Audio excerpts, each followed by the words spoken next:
In 1944, RAF armourers were casting rocket warheads out of solid concrete. Not because it was better, because they were firing so many rockets they ran out of explosives.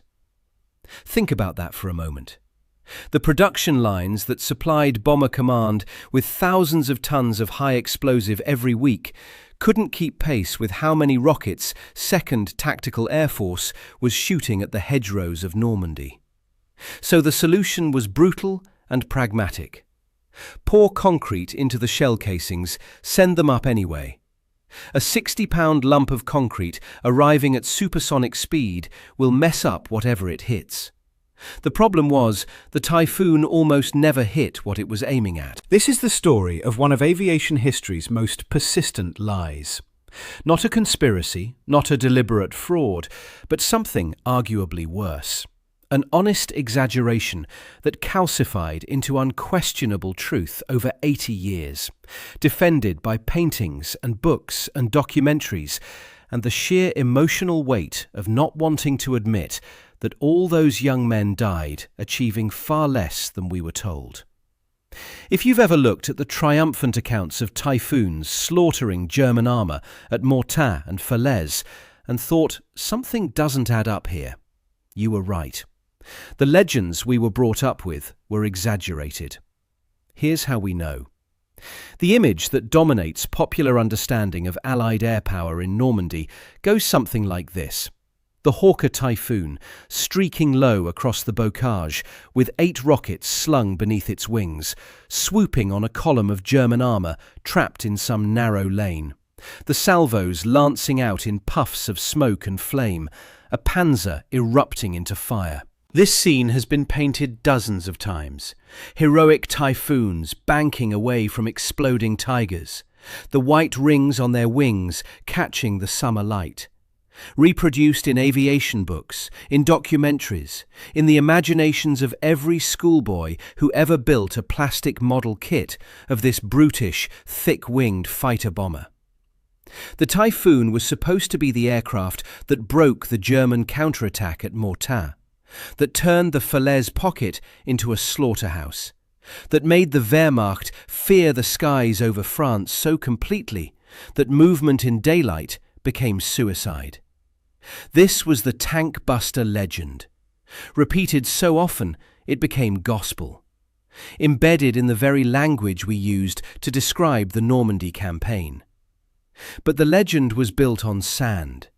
The RP-3 rocket, the weapon that supposedly made the Typhoon a precision tank killer, was a steel tube about 3¼ inches wide, designed to carry either a 60-pound high-explosive warhead or a 25-pound armour-piercing variant. It was completely unguided, no homing capability, no terminal correction, nothing.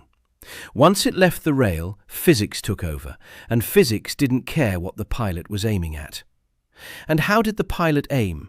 Through a standard GM2 reflector gun sight, the same instrument used for air-to-air gunnery, with a graduated scale depressing the line of sight to account for the rocket's trajectory. That's it. No specialized tank-busting optics, no computer assistance, no radar ranging. A pilot diving at 350 miles per hour, the world telescoping through a vibrating reflector screen, trying to hold his aircraft absolutely steady for the half-second launch duration, while a target 3 meters wide turned into a smear on the glass. Any twitch of the stick scattered the salvo unpredictably. Any rudder adjustment for crosswind, any flinch as tracer fire came up at him, and tracer fire was always coming up at him. The rockets themselves didn't fly in perfectly parallel trajectories. They dispersed in a shotgun pattern, roughly 30 yards across at typical combat ranges. A full 8-rocket ripple, the most common firing solution, was essentially a bet. You weren't aiming. You were gambling that 1 round out of 8 might find metal. Most of the time, all 8 buried themselves in French farmland. The average hit probability per rocket was near 5% at optimal range. Run the mathematics. An 8-rocket salvo achieved approximately a 40% chance of scoring at least one direct hit. Not one certain hit, not even one probable hit. A 2 in 5 probability of a single rocket finding its target. And optimal range meant initiating your dive at 4,000 feet, building airspeed to 350 miles per hour, then firing between 1,200 and 800 feet altitude. Low enough for some accuracy, high enough to pull out before you hit the ground or the blast caught you. Low enough for some accuracy. That phrase contains multitudes, because even at optimal range, under optimal conditions, with no flak and no crosswind and no target movement and no control inputs during launch, the hit probability was still only 5% per rocket. And optimal conditions existed nowhere in Normandy in the summer of 1944. The way Typhoons actually found their targets tells you something about how improvised the whole system was. By mid-1944, 2nd Tactical Air Force had developed what they called the cab rank system, a rotation of Typhoons circling at altitude over the battlefront, waiting to be called down like taxis. RAF forward air controllers, embedded with ground units and often riding in tanks or armoured cars, would radio coordinates to the orbiting aircraft when they spotted worthwhile targets. The controller would describe the target, give a grid reference, and talk the Typhoon down onto the enemy position. In theory, this was efficient. No wasted sorties searching for targets. Instant response when armour appeared. Close coordination between air and ground. In practice, it meant pilots received verbal instructions while circling at several thousand feet, then had to locate a target described as enemy tanks near the crossroads south of the burning farmhouse, while travelling at 350 miles per hour and trying not to fly into their wingman. The controller on the ground could see where the rockets hit, usually, and would call corrections. Short, come left. The pilot would bank around, set up another dive, and try again. Meanwhile, the flak gunners had watched the first attack, noted the approach angle, and adjusted their aim accordingly.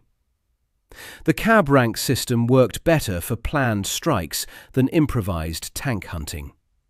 When controllers could designate a target in advance, a known enemy position, a building, a supply dump, the Typhoons could set up properly and hit something substantial. When they were being vectored onto moving vehicles, glimpsed through hedgerow gaps by a man in a tank who was also trying not to get shot, accuracy suffered even more than usual.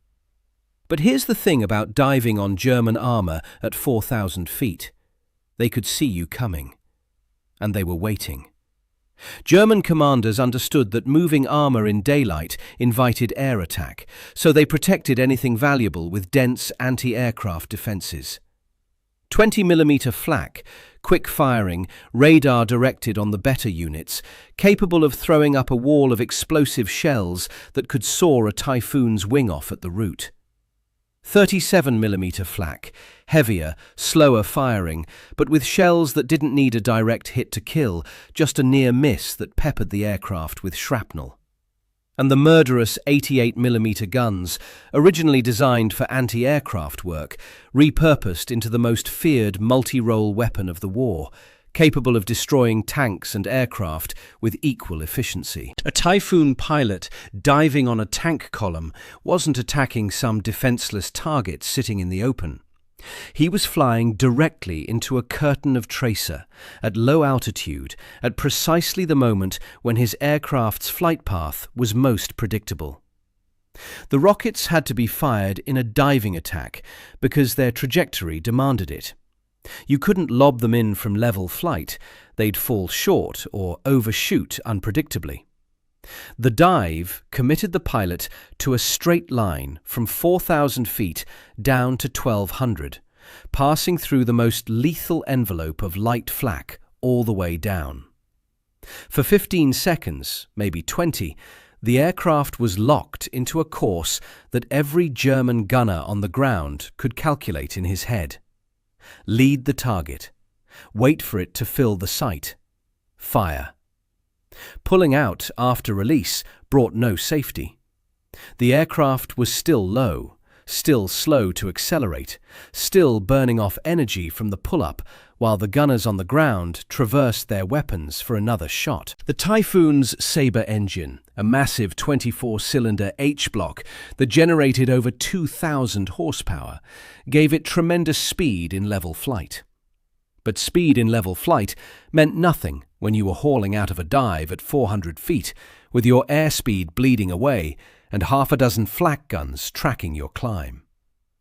That engine deserves its own examination, because the Typhoon killed its pilots in ways that had nothing to do with enemy action.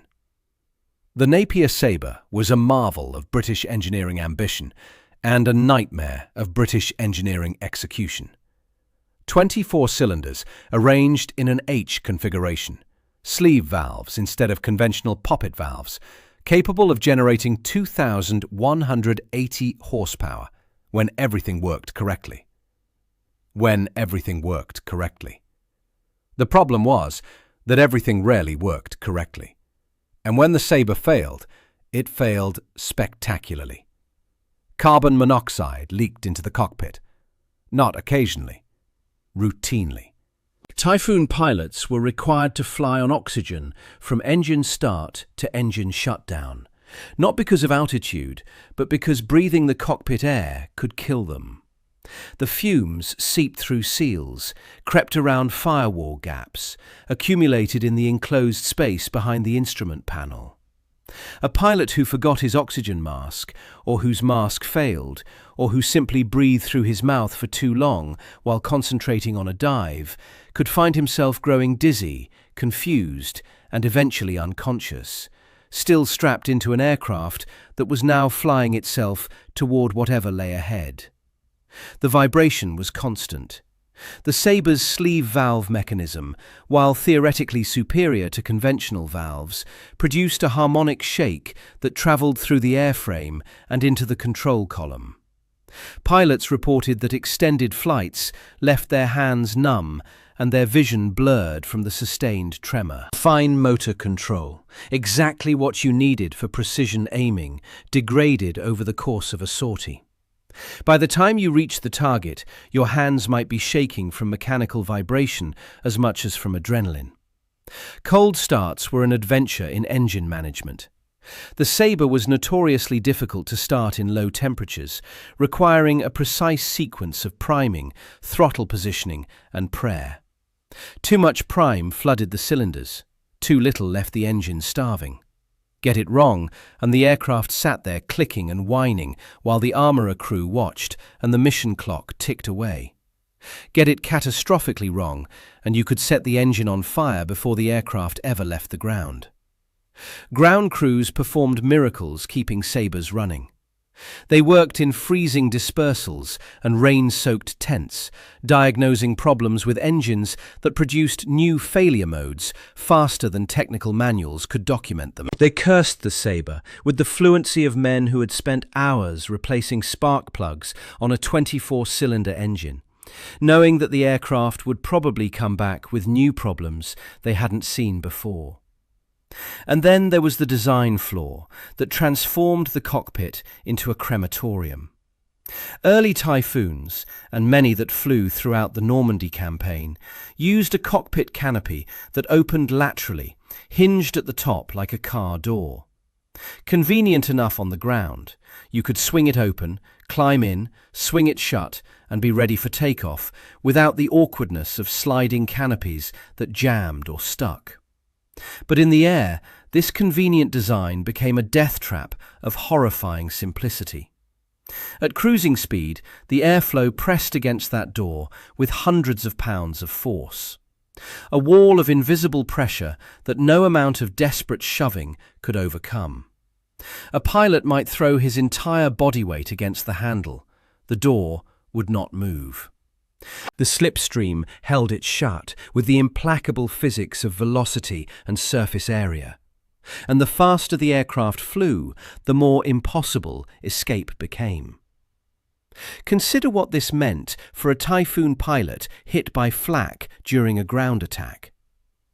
The aircraft is diving at 350 miles per hour when a 20mm shell punches through the engine cowling and severs a fuel line. Flames begin licking back along the fuselage, sliding past the cockpit in orange streamers that the pilot can see reflected in his windscreen. He hauls back on the stick, bleeding off speed, knowing that he needs to slow down before he can open the canopy. But slowing down in a burning aircraft is suicide of a different kind. The fire is spreading. Smoke fills the cockpit. He reaches for the canopy release and pushes with everything he has, and the door moves perhaps an inch before the slipstream slams it back. He's still doing 200 miles per hour. The fire is now inside the cockpit with him, melting the dials on his instrument panel, and he cannot get out. He will ride the aircraft all the way down, fully conscious, fighting a door that will not open, while his flight suit catches fire around him. Stories circulated through Typhoon squadrons of men seen struggling with their canopies as their aircraft trailed smoke, silhouettes thrashing against the plexiglass, disappearing below the tree line, still trying to escape. The car door canopy was eventually replaced with a sliding hood on later production models, but the modification came too late for many pilots, and not all squadrons received updated aircraft before the war's end. The Typhoon killed its own pilots in multiple ways, through the missions it was assigned, through the defences those missions attracted, through an engine that poisoned them, and through a design flaw that turned escape into an aerodynamic impossibility. High-value targets came with correspondingly heavy defences. The tanks, the self-propelled guns, the headquarters vehicles that might be worth the loss of an aircraft, these clustered with flak batteries, specifically positioned to kill the aircraft that would try to kill them. This was deliberate, calculated. The Germans understood the equation. If the Allies were willing to trade aircraft for armour, then make the trade as expensive as possible. Every tank column had its flak screen. Every supply convoy had its escort of 20mm guns on half-track mounts. Every headquarters unit had its dedicated anti-aircraft detachment. The Typhoon pilots weren't failing through any lack of courage or skill. They were being asked to perform a task that the laws of physics and the realities of the battlefield made nearly impossible. A rocket attack that achieved a 40% probability of a single hit, delivered against defences that achieved a far higher probability of hitting the slow, predictable, diving aircraft. This wasn't tactical aviation.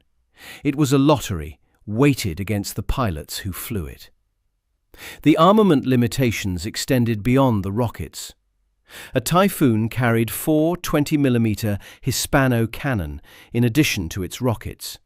Formidable weapons against soft targets, devastating against trucks and trains and troops in the open, but fed from magazines holding limited ammunition. A pilot who expended his rockets, whether they hit or not, had only 120 rounds of cannon fire remaining, roughly 30 rounds per gun, perhaps 10 seconds of trigger time before his guns ran dry. 10 seconds. That's one pass, maybe 2 very short bursts if the pilot was disciplined and the target was cooperative. After that, nothing but empty chambers and a long flight home. Compare this to the Republic P-47 Thunderbolt, the American fighter-bomber sharing ground attack duties over Normandy.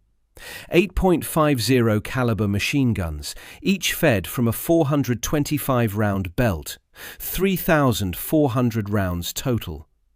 A P-47 could make multiple strafing passes, suppressing flak, hitting alternate targets, circling back for another run, staying in the fight. A Typhoon pilot who missed with his rockets had one brief cannon burst to show for his dive into the flak. And then he was empty, running for home with nothing but holes in his airframe and nerves shredded by the experience. Post-war analysis determined that the Hispano cannon rounds, like the rockets, achieved low hit probabilities against armoured targets. The 20mm shells were devastating against soft-skinned vehicles. They could shred a truck, dismember a horse team, turn a wooden railway car into splinters. But a Panzer's armour was designed to defeat infantry weapons far more powerful than 20mm autocannon fire. The rockets were too inaccurate. The cannon were too weak. The Typhoon was a formidable weapon against the German army's support echelon. But as a tank killer, it was, statistically speaking, a failure. The legend said otherwise. The numbers did not care what the legend said. So how did the myth survive? The reckoning began not in some dramatic confrontation, but in the quiet work of men with clipboards walking through fields of wreckage. After the great encirclement battles of August 1944, Mortain, the Falaise Gap, the catastrophic collapse of German forces in Normandy, teams from the Army and 2nd Tactical Air Force operational research sections fanned out across the churned landscape to count what the Allies had actually destroyed, and more importantly, to determine what had destroyed it. The Falaise Gap itself had become something that defied easy description. The retreating German armies, what remained of 7th Army and 5th Panzer Army, had been funneled into a corridor perhaps 6 miles wide, with Allied forces closing from north and south, artillery and air power hammering the roads continuously. When the pocket finally collapsed in late August, the wreckage stretched for miles. Vehicles of every type, from King Tigers to horse-drawn wagons, lay tumbled across fields and ditches, burned and blasted and abandoned. Thousands of horses, the Wehrmacht still relied on horses for much of its logistics, lay dead in the traces, swelling in the August heat, filling the air with a stench that pilots claimed they could smell from the air at 1,000 feet. This was the corridor of death that war correspondents described in breathless dispatches. The scene that photographers captured for newsreels shown in cinemas across Britain and America. The proof, supposedly, that Allied air power had annihilated German armour in an apocalypse of rockets and bombs. The researchers who walked through this charnel house were not writing dispatches. They were cataloguing evidence. And the evidence told a different story. This was not glamorous work. It required crawling over burnt-out hulks, still reeking of fuel and charred flesh, photographing penetration holes, measuring angles of entry, cataloguing the dozen different ways a tank could die. Artillery strikes, identifiable by the characteristic cratering and the angle of penetration. Naval gunfire, similar but with larger calibers. Ground-launched bazookas, close-range hits with distinctive entry signatures. Mines, catastrophic damage to road wheels and hull bottoms. Tank-on-tank engagements, penetrations from horizontal angles with the characteristic spacing of tank main gun calibers.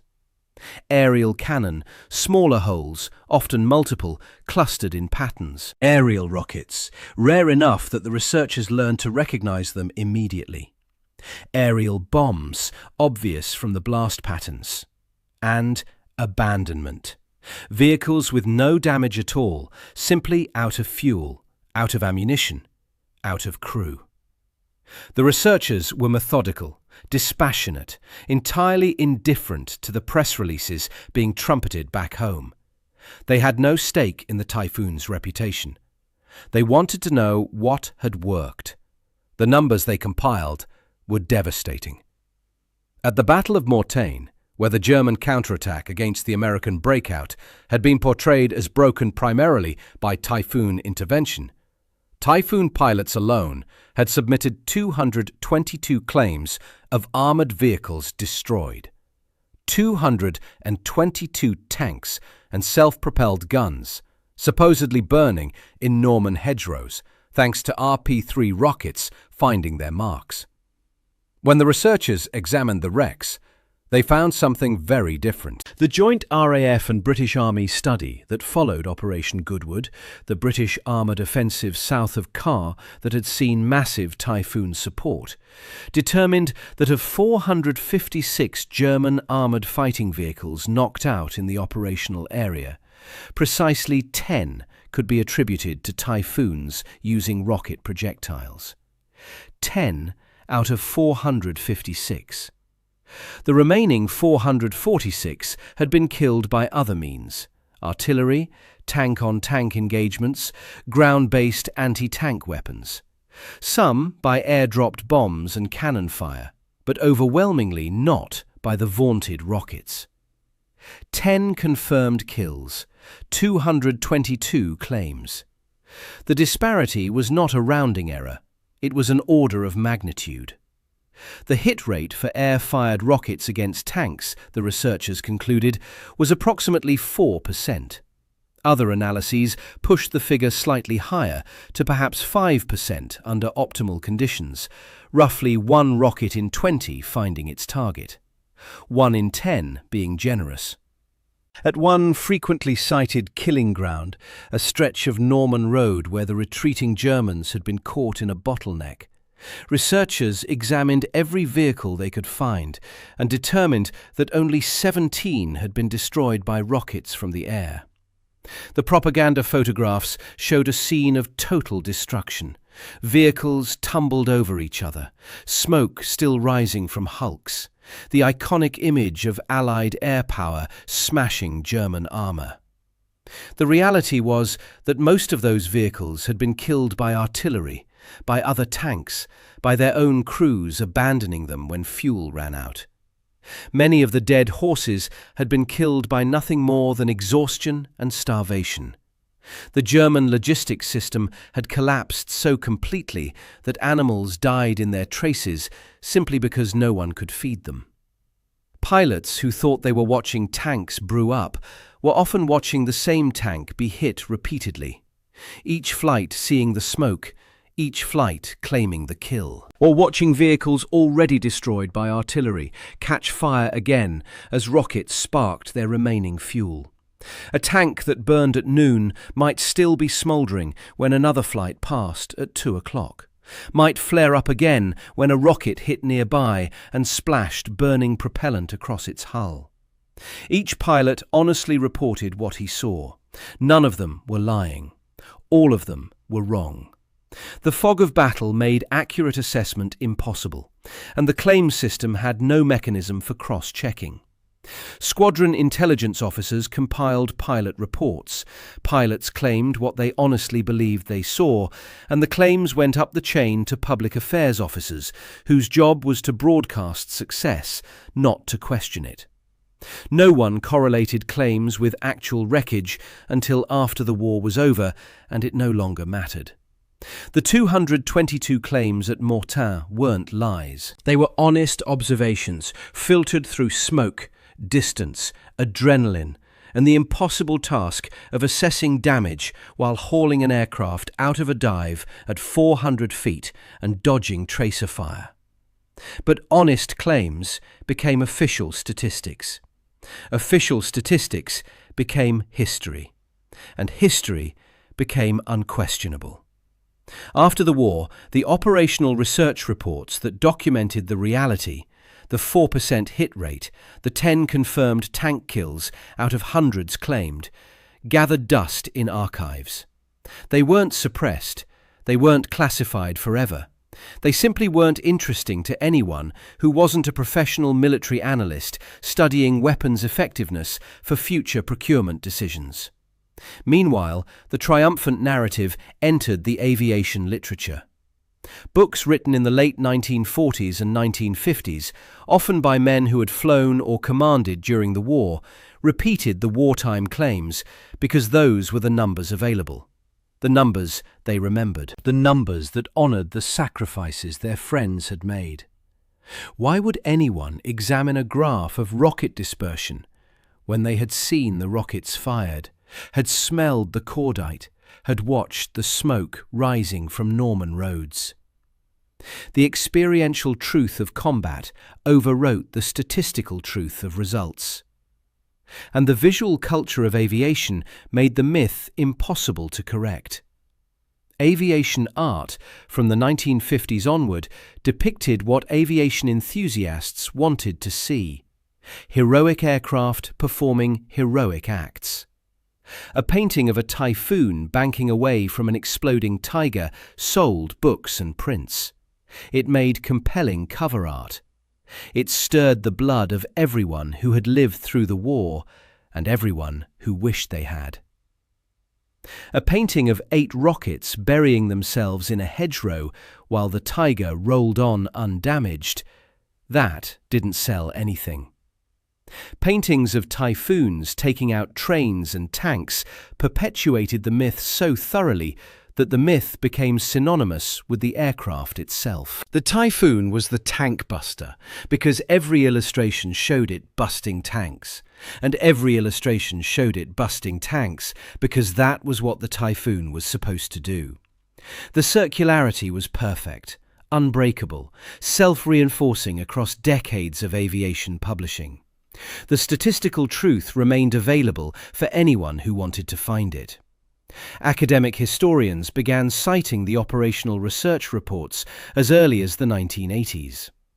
Serious students of the Normandy campaign understood by the 1990s that Allied air power had been far less surgically effective than wartime claims suggested.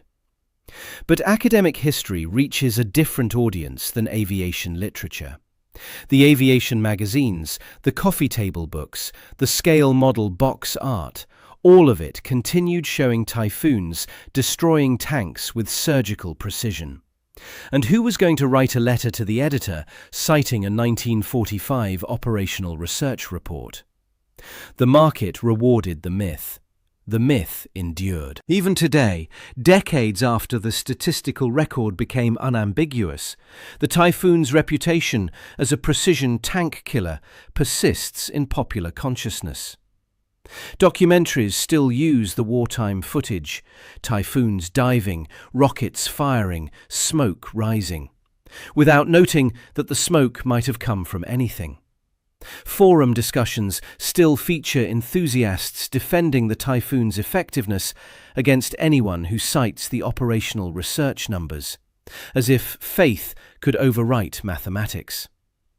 The myth has become so embedded that challenging it feels like an attack on the pilots who flew, on the British war effort, on the idea that courage and sacrifice produce results. But the pilots' courage was never in question. The myth was. And there's one story that proves the Typhoon could hit what it was aiming at, when the target wasn't a tank. On January 20th, 1943, a Belgian pilot named Jean de Sailly-Longchamp took off from Manston in his Typhoon on what was supposed to be a routine reconnaissance mission over the continent. De Sailly-Longchamp was a baron, an aristocrat who had escaped occupied Belgium to join the RAF, burning with a personal fury that went beyond patriotism. His father had been arrested by the Gestapo. Members of his resistance network had been tortured and killed. The Belgian resistance had suffered at the hands of the German secret police, operating out of their headquarters on Avenue Louise in Brussels, a building de Sailly-Longchamp knew, in a city he knew, on streets he had walked before the war made him an exile. What he did next was entirely unauthorized.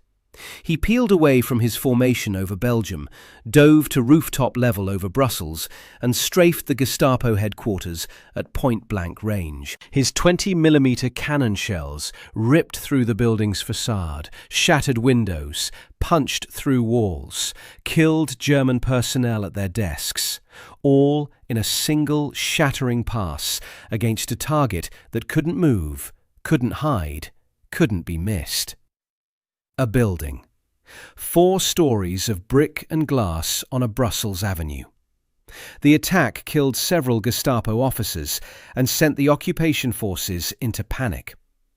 Resistance accounts claim the raid killed or wounded dozens, disrupted operations for weeks, and gave the Belgian underground a propaganda victory they celebrated for years. De Sailly-Longchamp flew home with his aircraft damaged but intact. He was officially reprimanded by his commanding officers. Unauthorized solo attacks on enemy headquarters were not, technically speaking, permitted, and unofficially celebrated by everyone who heard what he had done. He was killed in August 1943, shot down over France on another mission. He was 31 years old. Here's the point of this story. The Typhoon could hit things. When those things were buildings, stationary, massive, impossible to miss even at 300 miles per hour. The problem was never the aircraft's firepower or the pilot's courage. The problem was asking unguided rockets to hit moving targets the size of a delivery truck from a diving aircraft while being shot at. De Sailly-Longchamp proved what the Typhoon was actually good at: attacking fixed targets, installations, buildings, railways, supply dumps. The things that didn't move. The things that filled a gun sight. The things that made the statistical improbability of rockets irrelevant because there was so much target that missing was harder than hitting. So what did the Typhoon actually contribute? This matters because the audience for myth-busting isn't looking for blanket condemnation. The record shows that people who engage with this history want nuance. They want to say the reputation was inflated, not the aircraft was useless. And the Typhoon wasn't useless. That framing would be as inaccurate as claiming it was a precision tank killer. German soldiers called them Jabos, short for Jagdbomber, fighter bomber, and they spoke of Typhoon attacks with genuine fear. The psychological effect of 8 projectiles arriving at supersonic velocity, the screaming howl of the diving aircraft, the smoke trails, the explosions somewhere in your general vicinity, suppressed movement, pinned units in place, made daylight travel a nerve-shredding ordeal for every German soldier in Normandy. This was area suppression, not precision destruction. The Wehrmacht learned to move at night, to hide in buildings and under trees during daylight, to fear the sound of sabre engines overhead before they could even see the aircraft that would attack them. That fear cost them operational flexibility. It slowed their responses. It degraded their ability to concentrate forces, to counterattack, to reinforce threatened sectors. In a campaign where hours mattered, where the Allies needed to break out before German reinforcements arrived, any delay the Typhoons imposed had strategic value, even if individual rockets almost never hit individual tanks. The rockets devastated soft-skinned vehicles, supply trucks, horse-drawn wagons, and the German army in 1944 still relied heavily on horses for logistics, a fact often forgotten by those who imagine the Wehrmacht as a fully mechanized force. Headquarters units, fuel bowsers, ammunition carriers. The logistical tail that kept the Panzers fueled and armed, that was vulnerable to Typhoon attack in ways that tanks weren't. When pilots came back claiming destroyed vehicles, many of those claims were accurate. They just weren't tanks. A burning truck looks much like a burning half-track from 1,000 feet up, and a half-track looks like a self-propelled gun if you're pulling out of a dive with your heart hammering at 180 beats per minute. But the myth didn't celebrate area suppression. The myth celebrated precision tank killing. The paintings showed tigers exploding, not supply trucks burning. The legend demanded individual duels between aircraft and armour because individual duels made better stories, and individual duels were exactly what the weapon system couldn't deliver. The Typhoon pilots weren't failures. They were sent against impossible targets with inaccurate weapons, and many died doing it. Flak claimed lives on every mission. The casualty rates for 2nd Tactical Air Force ground attack squadrons were among the highest in RAF Fighter Command. Not because the pilots were incompetent, but because the mission profile demanded flying low, flying slow, flying predictable, directly into the teeth of defences designed specifically to kill them. The failure was not theirs.